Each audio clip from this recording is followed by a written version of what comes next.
I'm just proud, really, really proud of our team. I think the first half was pretty frustrating, quite honestly, because we've talked about the importance of locking into the scout with one-day prep. We don't have a whole lot of time, and I felt like we came out lethargic. We came out not focused on the wrong things. And in the second half, we challenged them. We came out and looked like a basketball team. So just really, really proud. Speaking of the scout, the big one is Coker, and she started out. It looked like you really struggled to covered her up on the three-pointer there early. Just couldn't get out on quick enough. But that changed completely. And so, what did you guys do differently to slow her down? Want to win. Want to win. The game is easy, right? Like if you take away player tendencies, you have a chance. You give yourself a chance. If you don't give yourself a chance. And so that's really the conversation is we have to know where Coker is. It's too easy for her right now. But down the line, Davis was getting what she wanted and Brandon got what she wanted. The whole first half was like that. And so really the conversation was if you want to win, you'll figure it out. And we figured it out. If I told you before the game that Peyton Scott would have 10 points, really 8 points with half a second left in the game, would you even have a shot to win? But that just kind of shows how different this team is, right? Yeah. Peyton and I talked. We didn't talk enough, but I've talked to everybody else that will listen. The kid needs some help. She's needed some help for two years, and quite honestly, I think it's a good position to be in. At some point, she'll breathe a lot lighter, just having some help there.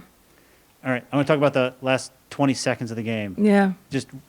NAU couldn't even get a shot off there, the last three possessions. What did you guys talk about in the huddle there to slow them down? Our kids love those moments. Like it's Tasia literally her eyes light up. Jada's locked in. They could go the whole 38 minutes and not have a clue, but those last 2 minutes, we're going to lock in. And we just talked about, making plays and locking in and every game is a different scheme, so with young kids, we're still learning that piece. But I'm actually really grateful because they have to pay attention. So Tasia is literally listening to everything. The backside talk was amazing. So between Ivy and Maddi, they're understanding how important that is. And we just cover up for each other. And you talk about Peyton needing more help. Your top two scorers were both freshmen tonight. Yeah. First off, speak of Maddi, she had 0 points at half. Yeah. I think that banked in three really helped her to kind of relieve some pressure there, and she really came on there in the second half. Yeah. They're still learning. Maddi's still learning.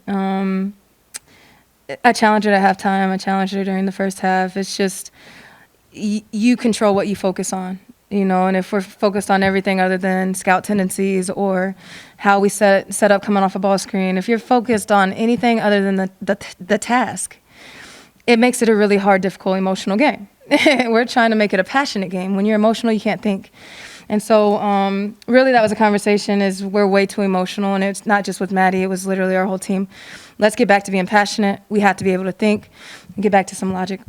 Was it nice to see Ivy make some shots after struggling here the last couple games? Yes. I actually grabbed the freshman this morning at shoot-around, and people talk about a freshman wall. It's around this time. They're about to start school back up. There's a lot of things that these kids are dealing with.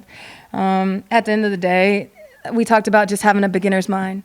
And when Ivy came in, she knew what she did well, and she did that really well, and she learned everything else. So we just had a conversation literally with all the freshmen of what do you do well? Do that. And we can learn along the way. But if you can just uncloud your brain a little bit, you become less overwhelmed, and you can literally take it one possession at a time, one day at a time, because really there's no other option.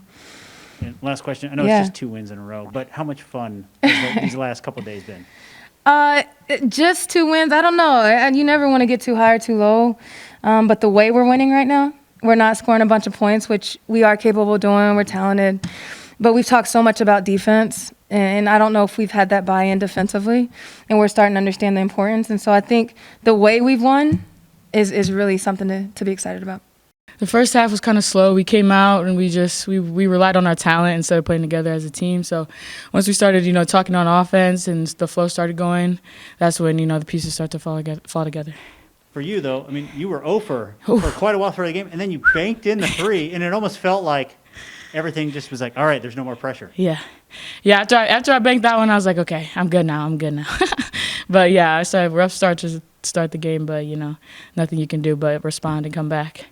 What's to say about the team when you were down 7, 8 points most of the first half? even the second half, and then really responded well. What's it say about this team to be able to respond like that? Our team, we just have a lot of grit. We always coming back and fight. If there's a fight on the line, we're going to be a part of it. I would just like to see us do better from the beginning so we don't have to, get ourselves in such a fight, but we're doing good building ourselves out of it. Talk about 20 seconds left in the game. We take a three-pointer there. You swatted it back out to the center court. I mean, that was a huge play in the game. Like, is that just reactionary? Was that what your plan was? Well, my plan was to get an offensive rebound, but I couldn't quite get both hands on it, so I just tried to hit it out to get it to the closest teammate, try to save us 30 seconds on the clock. And then defense down the stretch. That last 20 seconds that NAU had the ball, it couldn't even function almost on offense. What was Coach telling you guys in the huddle about that? Just be active, be crazy, be in everybody's face, just create a turnover, basically. Just play the best defense you can play for these last 20 seconds, and the game's ours. And that's what we did. And last question, 1-2 in a row now. Like, how much fun are you guys having right now? We're having a blast. We're ready to get back to it on Saturday.